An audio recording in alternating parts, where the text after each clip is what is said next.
Salut à toi et bienvenue sur cette vidéo. Aujourd'hui on va parler d'un sujet qui va intéresser sûrement beaucoup de débutants et on va se demander, comme tu l'as compris grâce au titre, comment manger sainement lorsque tu habites encore chez tes parents.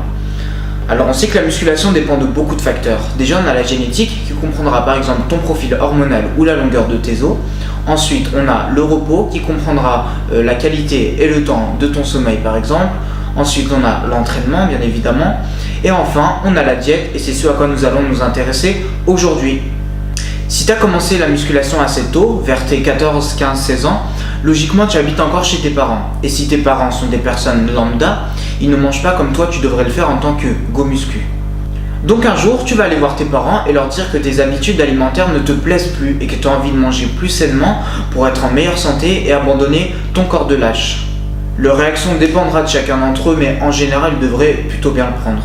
Surtout, commence pas à leur parler de protéines en poudre ou de compléments alimentaires parce qu'ils vont te gifler et penser que t'es un fou qui veut te doper, mais faut pas leur en vouloir parce que c'est pas leur faute.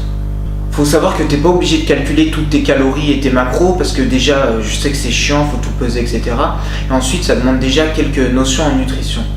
Donc premièrement, tu vas commencer par supprimer les mauvais aliments de tes repas et les remplacer par d'autres que tu trouveras chez toi. Par exemple, tu vas arrêter de boire du coca, tu vas le remplacer par de l'eau.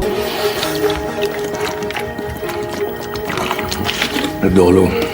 Dans 20-30 ans, il n'y en aura plus. Tu vas remplacer le pâte blanche par le riz, tu vas arrêter les sauces, tu vas remplacer les frites par les patates douces, etc., etc.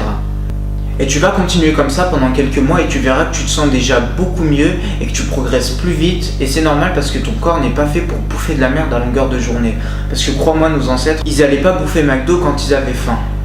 Ensuite, prochaine étape qui va être forcément un peu plus compliquée pour certains parents, en tout cas elle a été pour les miens, et c'est la liste de courses. Donc tu vas aller voir la personne qui fait les courses chez toi et lui faire une petite liste d'aliments sains que tu pourras intégrer dans ta diète.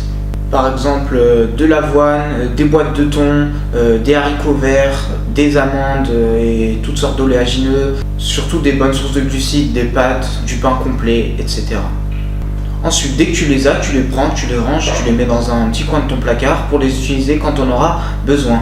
Parce que l'organisation, je pense que c'est un des points les plus importants en fait en muscu quand tu veux vraiment bien progresser. Donc c'est important d'être tout le temps organisé, que ce soit pour tes entraînements ou alors dans la vie de tous les jours. Et petite parenthèse, en fait, je te demande pas de te faire à manger à tous tes repas parce que déjà t'as peut-être pas le temps. Et ensuite, ta mère risque de ne pas trop l'apprécier. Par exemple, moi, ma mère, elle pensait qu'elle savait pas faire à manger ou que je trouvais que c'était pas bon, alors que non, pas du tout, et au contraire. D'ailleurs, j'invite tous mes abonnés à taper un gros couscous des familles chez moi. Et voilà, cette vidéo est terminée, je pense que j'ai fait le tour, n'hésite pas à aimer, commenter et partager si elle t'a plu, et sur ce, je te dis à la prochaine.